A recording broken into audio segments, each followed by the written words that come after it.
There are families that don't scream, don't hit, don't curse, but they do something crueler. They turn one person into the backup plan for years.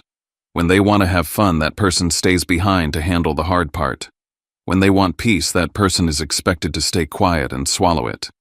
And on Thanksgiving, they'll even leave a note cold as an invoice saying, "We went to a show with your brother's family." Consider this your caregiving experience.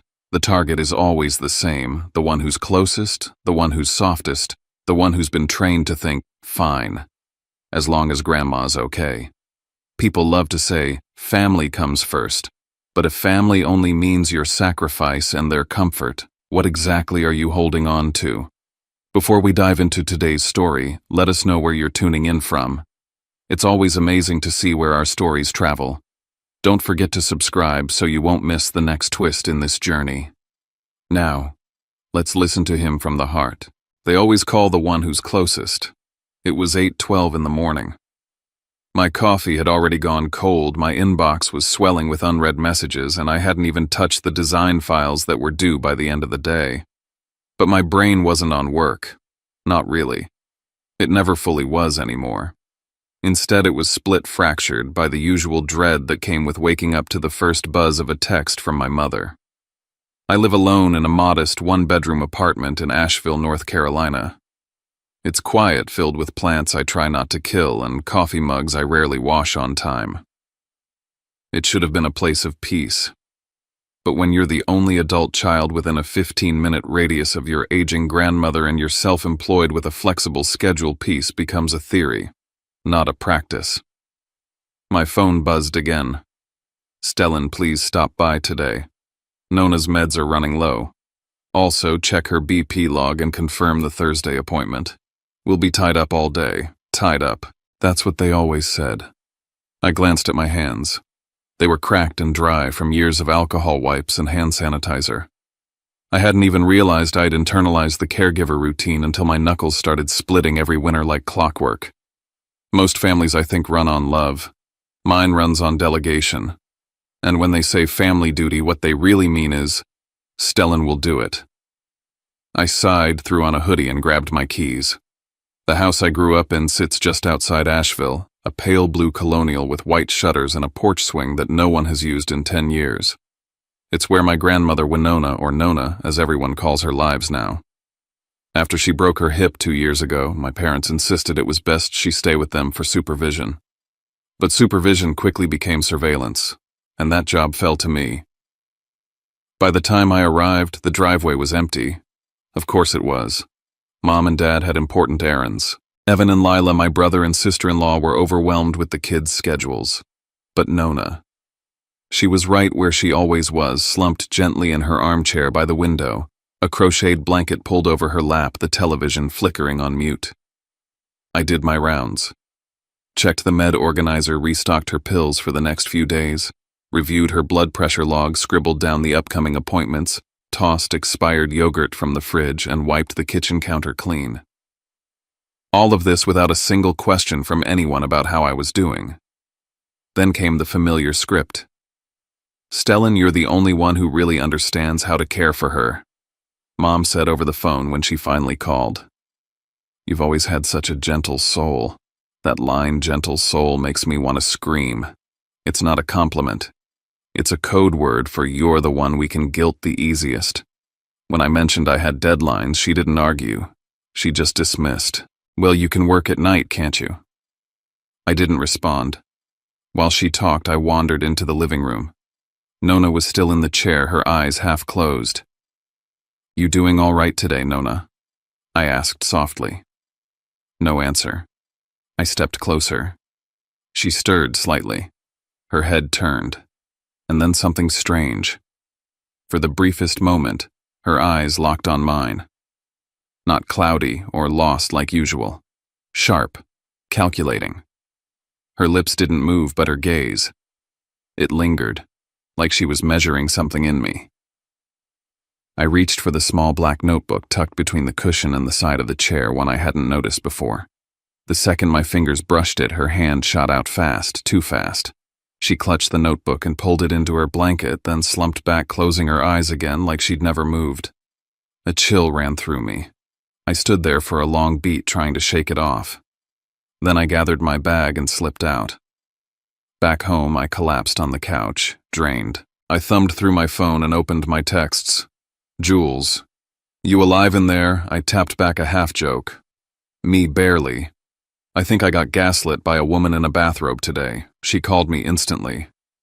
You're not doing great, Jules said after I filled her in. You don't even realize how much this is breaking you down, do you? I'm fine, I lied. I hated how weak it felt to even complain. I was so used to absorbing the weight that saying it out loud made me feel dramatic. Selfish. It's just Thanksgiving week, I told myself. Same as every year. Except as I crawled into bed and set my alarm, my phone buzzed again. 6 missed calls. All from Mom. Something in my chest tightened. This year wasn't going to be the same. I felt it. The call came at 7:03 a.m. I hadn't even brushed my teeth when the screen lit up with her name. Again. Stellan Mom's voice came through sharp, clipped with a note of disappointment. You didn't answer yesterday. I called twice. I was working, I said. Deadlines. A beat of silence. Well, we have exciting news. She continued, shifting gears so fast it gave me whiplash. We're doing something special for Thanksgiving this year. I already knew I wouldn't like whatever was coming next. She launched into it. They'd booked a 3-day trip to New York City Broadway shows, hotel reservations, dinner with old friends. Just the 4 of us, she said brightly. 4, I repeated. Mom didn't miss a beat. Me, Dad, Evan, and Lila. My stomach dropped. So, I'm not invited. You've got something even more important, she replied sweetly. You'll be staying with Nona. It's only for 3 days, darling. My jaw clenched. You didn't even ask me.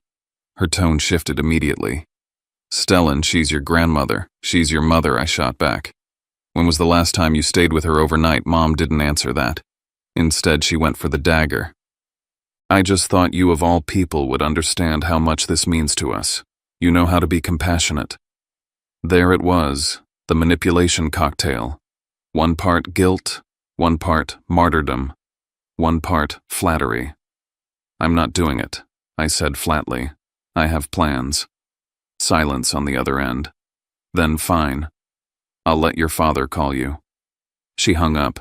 I barely had time to process it before my phone rang again. Dad. His voice was calm, measured. Hey, son. I understand you're feeling a bit overwhelmed. You think, we're not asking you to give up your life, Stellan. Just to step in for a few days. It would mean a lot. You've never asked, I snapped. You've always assumed. More silence. Look, he finally said, if 3 days is too much, maybe you could just stop by Thursday morning. She's been asking about you. That stopped me. Not because I believed him, but because of how fast he shifted.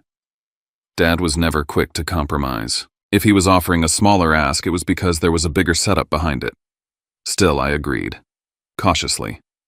Morning only, I said. I'm not staying overnight. Of course, he said too easily. That's perfect. After the call, I paced my apartment, restless. Something felt off. Too smooth. I called Jules again. They're baiting you, she said without hesitation. They want you to say yes to the small thing so they can trap you with the big thing. I know, I muttered. But I need to show up, just once. Otherwise, they'll weaponize it for months. Then you show up, she said. But you say this out loud and often. I'm here for a visit. I am not the caregiver this week. Say it until it's in their bones. I nodded, even though she couldn't see me. Thanksgiving morning was 2 days away. I sent a quick text to confirm. Me, I'll swing by Thursday morning for a visit. Not staying. Just visiting. Mom's reply came instantly. Perfect. That word. It chilled me more than it should have. Like she'd been waiting for it. Like the plan had already started, and I'd just walked right into it. I woke up early on Thanksgiving morning with a plan so clear in my head it felt laminated.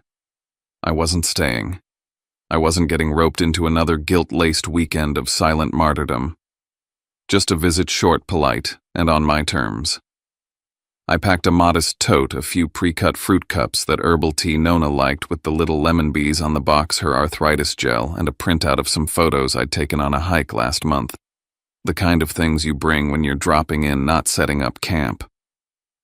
The drive back to my parents' house in the Asheville suburbs was quiet.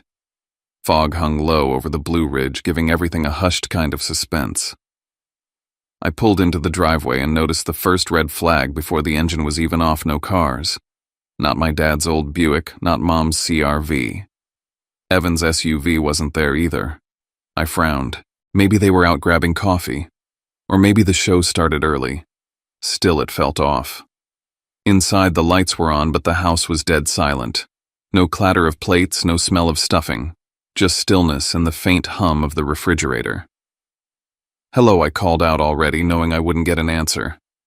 I passed through the living room and saw her, Nona. Curled on her usual chair, bundled under a fleece blanket, eyes closed, mouth slightly open. Fragile and small. I froze for a beat, instincts firing. I stepped closer and touched her wrist, warm pulse, steady. Relief. But still something felt rehearsed. I moved to the kitchen, and that's when I saw it. A single sheet of paper sitting square in the center of the island, weighted by the salt shaker like it was trying not to blow away from the truth it held. My stomach turned before I even read it. The handwriting was unmistakably Mom's, those tight, determined loops. It said, "Gone to a show with your brother's family, so we'll let you experience caregiving. Food's in the fridge. No thank you. No hope, this isn't too much." Just that cold, clipped tone that always dressed up manipulation as responsibility. I stood there for a long time, the silence now suffocating. They hadn't just left. They'd planned this, constructed it. There was no backup care, no call to ask if I was available, no hint of negotiation. Just assumption, just orders disguised as fate. I stared at the paper. My fingers curled around it, crumpled it, then smoothed it back out again. Part of me wanted to walk right back out and let the house sit empty. But I knew how that story would be spun. He abandoned her. He left an old woman alone on a holiday. That's the trap, isn't it? They don't chain you down, they just make sure every exit leads to shame. I turned back toward Nona. She hadn't moved. Same blanket, same half-open mouth. I sighed. "Guess it's just you and me today," I muttered, moving to set the tea on the counter. And then movement. In the corner of my eye, something shifted. I turned fully and my breath caught in my throat. She was sitting up. Not groggily, not confused, but with precision. Her back straight, eyes clear. She stood. No wobble, no hesitation. She looked right at me, her voice crisp. "Shall we begin?" I didn't answer right away. I just stared, my mind rewriting itself in real time. Finally, I nodded. My phone buzzed sharp and sudden. I glanced down. Mom. Of course. Her name lit up the screen like a warning siren. She knew. And somehow I knew this was the moment she'd been timing all along. I didn't pick up. I let the phone buzz until the screen went black again. Then I looked at Nona. Really looked. She was fully upright, barefoot, but steady. Her hand braced on the back of the chair for effect more than support. The blanket had slipped to the floor. There was nothing frail in her expression. No fog, no confusion. "You're not—" I started but couldn't finish. She saved me the trouble. "No, I'm not confused. I haven't been in a while." I opened my mouth again, closed it, sat down. She turned toward the hallway. "Lock the door," she said, "then grab your phone. You'll want to take pictures." Of what? Everything. She wasn't kidding. In the kitchen, I snapped photos of the paper with her tea-stained mug beside it, the timestamp on the microwave, the untouched casserole dish in the fridge, the quiet driveway from the front window. I even caught the flashing red dot of the Ring camera by the door, recording a whole day's worth of nothing. When I came back, she was seated again, a worn leather notebook in her lap. I knew that notebook. It was the one I'd tried to peek at weeks ago, the one she'd pulled away like a reflex. She handed it to me. Inside were pages of neatly written entries, dated and underlined, notes about conversations, observations, Direct quotes from my parents, my brother Lila. They think I don't remember, she said. So they talk in front of me, even when they're plotting. She pointed to one entry. October 12th, Marianne says, "We'll go to the show. Stellan will cave if we leave it in his lap." Gordon laughs.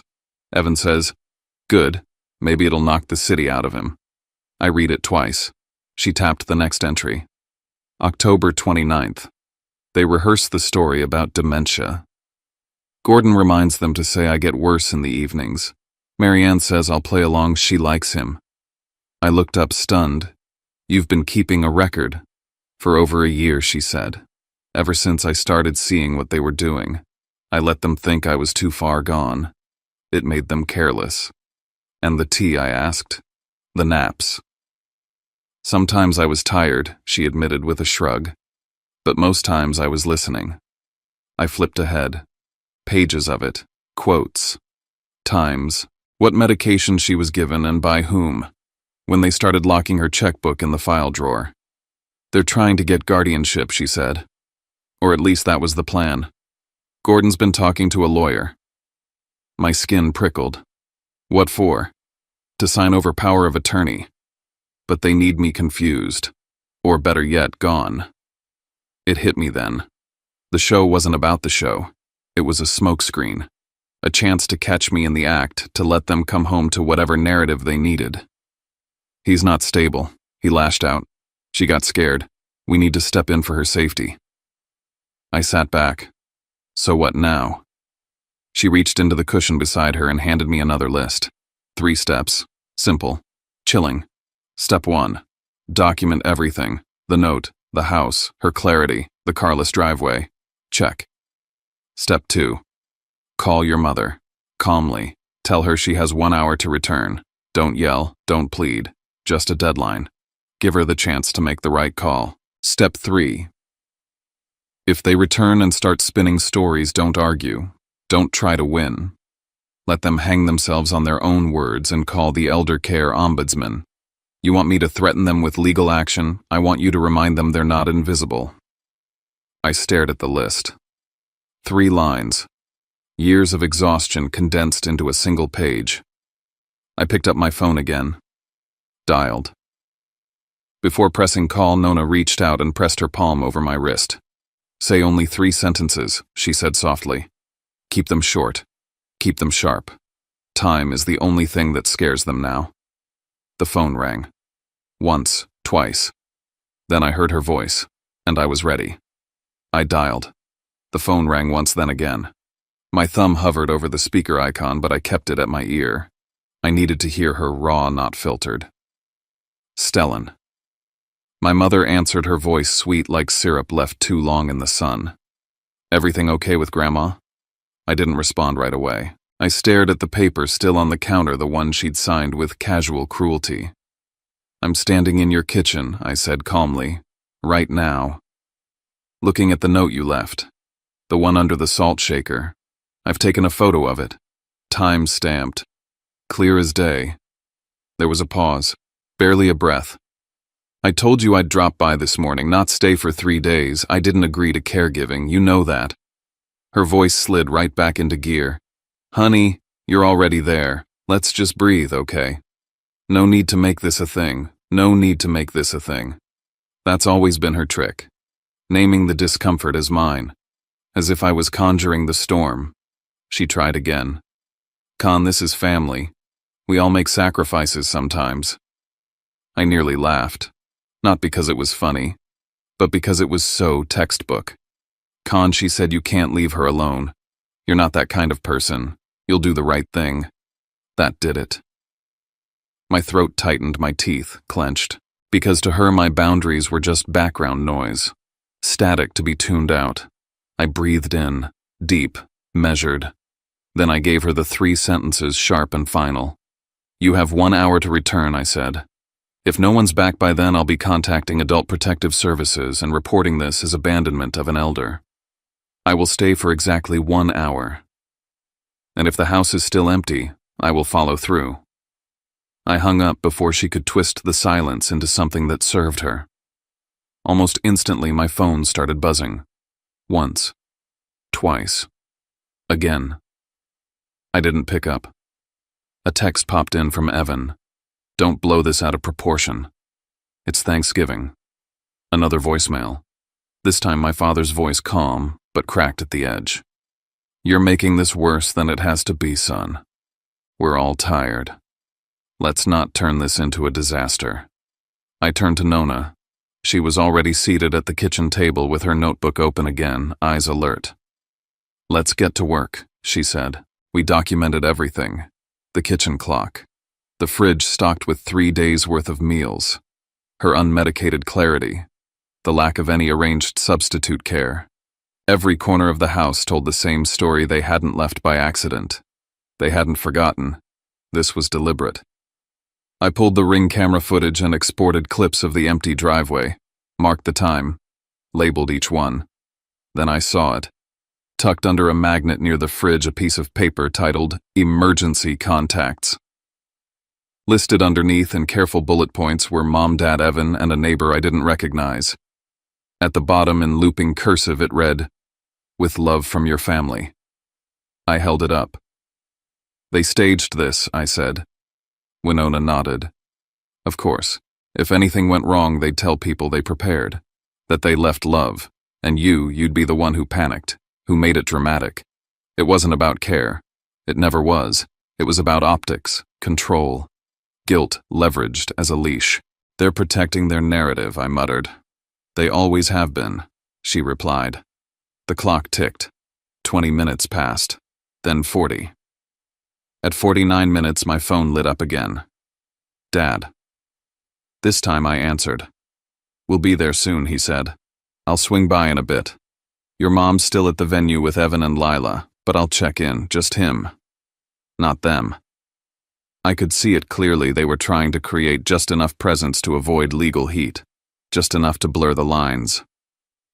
I stepped onto the front porch as his car rolled into the driveway. He got out slowly, hands in jacket pockets like he had nothing to hide. He offered a tight-lipped smile. Stellan.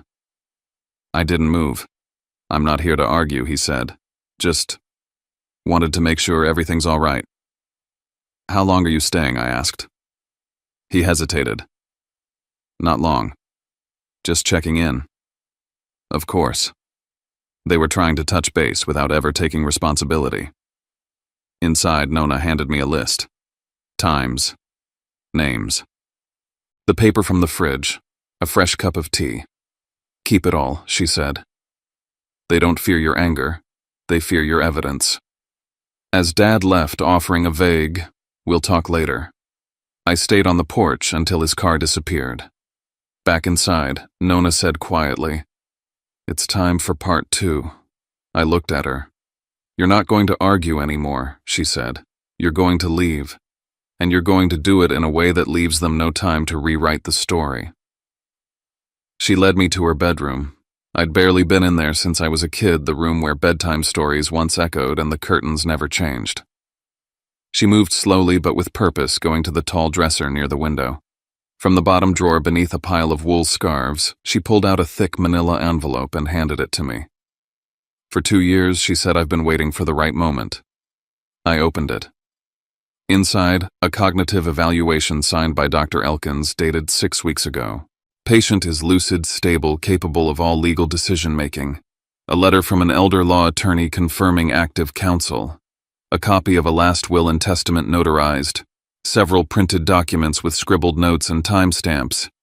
I unfolded the will first. She'd named me primary beneficiary, with full explanation. To Stellan, my only grandchild, who saw me as a person, not a burden, who stayed not out of duty, but love. I looked up, stunned. I wanted them to underestimate me, she said. It bought me time. It bought us this. You've been planning this, I asked. She nodded. They tried for years. Little questions about signatures, casual comments about just in case. I knew what they were after, but I kept quiet. I let them think they were winning. I sank into the chair by her dresser. They wanted you isolated, she said. If you took care of me, they could paint you as unstable, codependent. Easy to discredit. But the moment you stood up for me, really stood up, they'd flip it.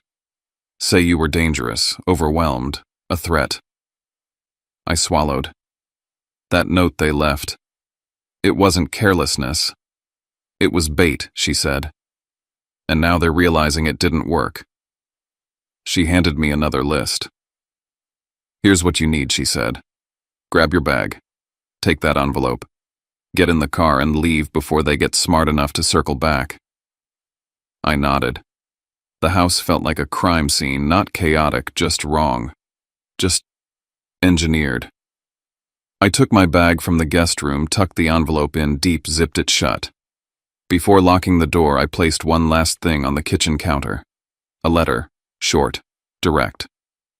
I am not abandoning Winona. She is of sound mind. This house was left empty for nearly an hour with no caregiver present. All legal steps have been taken. She is not your pawn. She is her own person. I left it right where they'd left theirs, under the salt shaker. As I pulled out of the driveway, my phone lit up again. Mom's 6 missed calls. Evan, where the hell are you? You're not taking her anywhere. Dad, voicemail, you're overreacting. Just come back and we can talk. But they weren't in charge of the story anymore. I didn't answer. I saved every message. I got on the highway heading east. Nona sat beside me. Seatbelt clicked, eyes forward. Then she said softly, like a quiet prophecy, 3 days from now they won't be looking for you in this house anymore. They'll be looking for you online.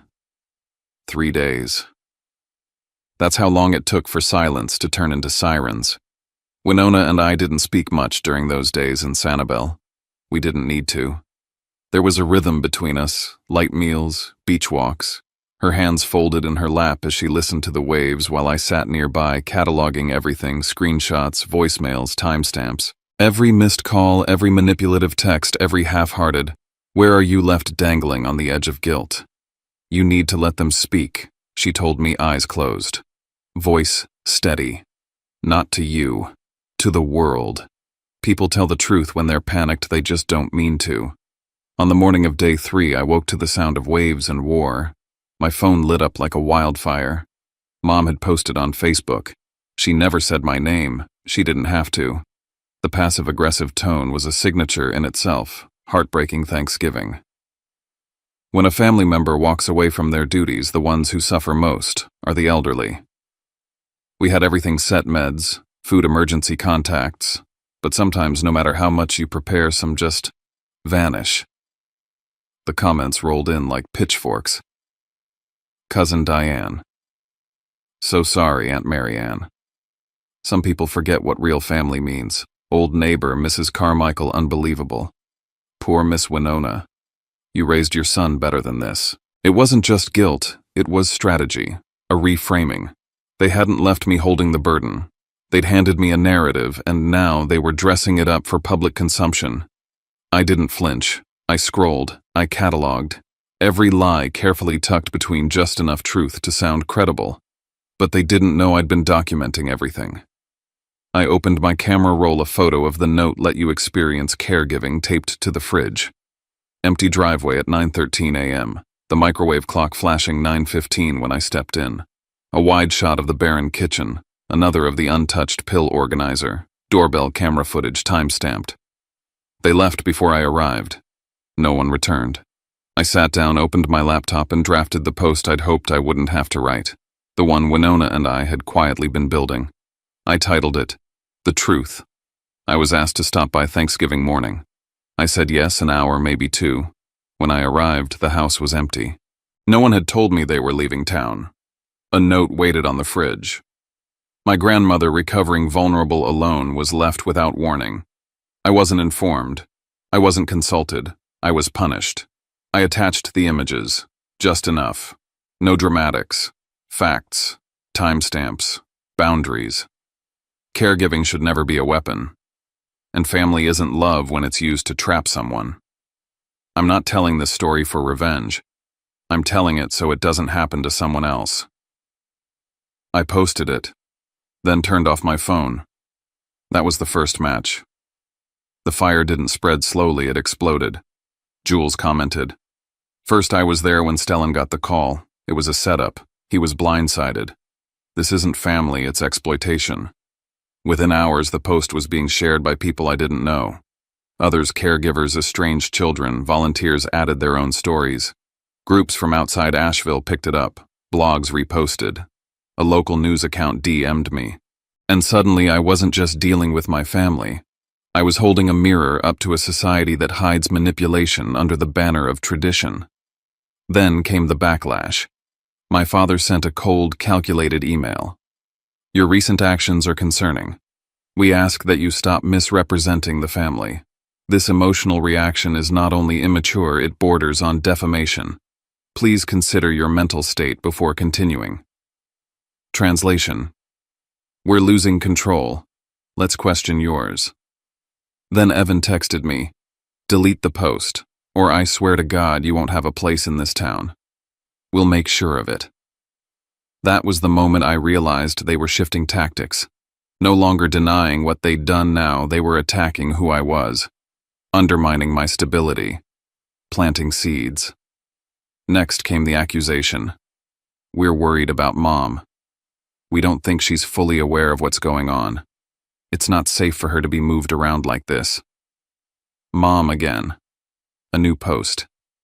Heavily veiled, but insidious. Elderly individuals deserve safety and familiarity. It's heartbreaking when they're taken without clarity. We pray for peace and understanding. I stared at it. They were trying to paint me as someone who'd taken advantage of an old woman. Winona didn't flinch. She handed me her phone. Record me, she said. I did. In her own words, she stated the date, the location, her name. She stated that she was mentally sound, had chosen to come with me, and was aware of all implications. This isn't just a vacation, she said into the camera. This is a refuge. And I'm here because I chose to be, not because anyone tricked me. That afternoon, another bomb dropped, this time from Mom herself. A new Facebook post, we owe our son an apology. We didn't think through what we were asking. We crossed a line. We tried to make up for it with explanations instead of accountability. We're sorry. I stared at the screen. At first, I felt a pang of something. Hope, maybe. Then Winona, seated across from me on the balcony, sipped her tea and said quietly, I called her. Told her I had a medical evaluation scheduled. Told her everything I remember. She's not apologizing out of guilt, sweetheart. She's apologizing because she doesn't want a subpoena. I nodded. The timing made sense. The tone was familiar, measured, strategic. The kind of apology that tastes like ash when you say it out loud. The next morning, I got another email from my father. Despite your mother's words, you need to reflect. You won't be welcome at any family gatherings moving forward. We hope you find peace. And that's when it clicked. They weren't sorry. They were scared. They weren't reconciling. They were containing. So I made my decision. I called Jules. I'm done reasoning. They're playing chess with people's lives. I'm not moving pawns anymore. What are you gonna do? I'm getting a lawyer. She was silent for a beat. Then softly, good. As I booked my return flight to Asheville, I didn't feel triumphant. I felt clean. For the first time in years, I wasn't reacting to their story. I was writing mine. I landed back in Asheville just after noon, the cold sharper than I remembered. It wasn't just the weather, it was the shift. The city didn't feel like home. It felt like a crime scene waiting for a headline. I didn't go to my apartment. I went straight to the lawyer's office. David Linwood was calm, surgical. He didn't waste time with pity.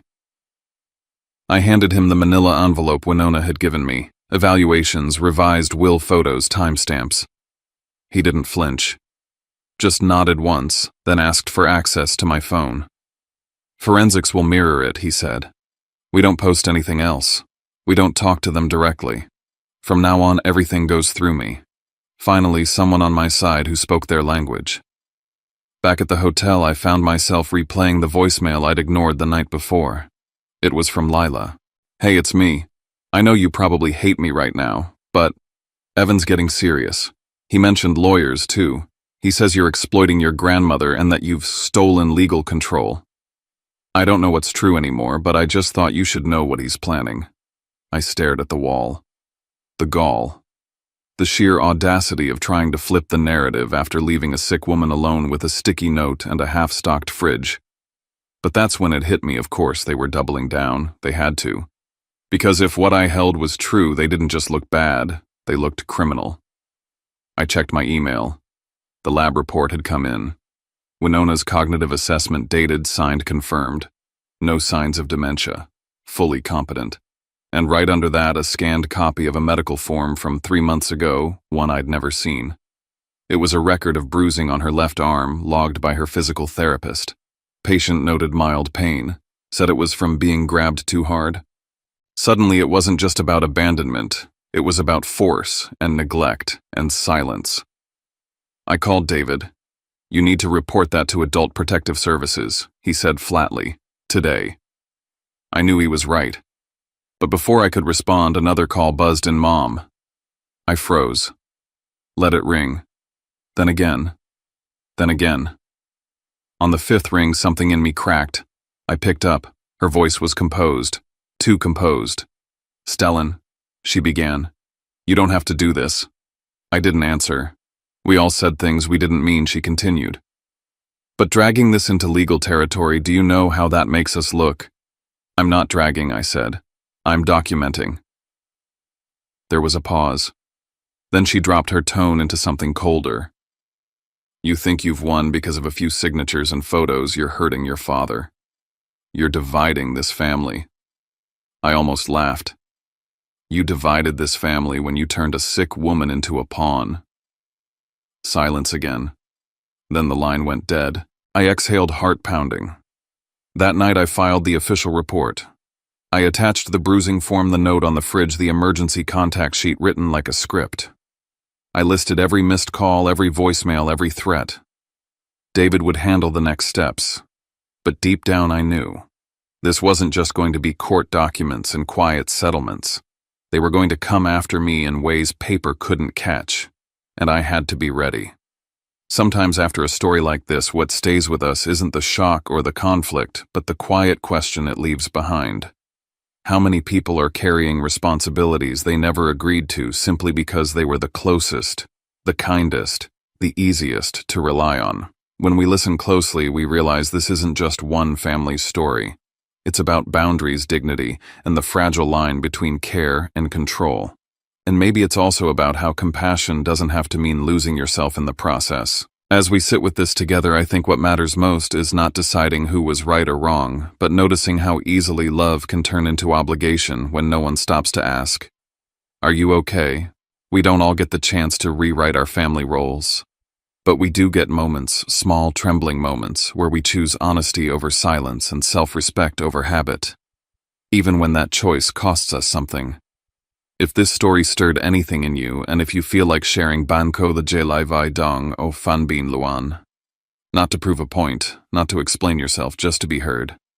And if you'd like to stay with us, listening to more stories like this, consider subscribing.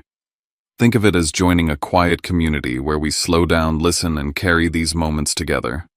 Kam on ban jan ngoy lai jen kroi. Take care of yourself and of each other. We'll meet again soon.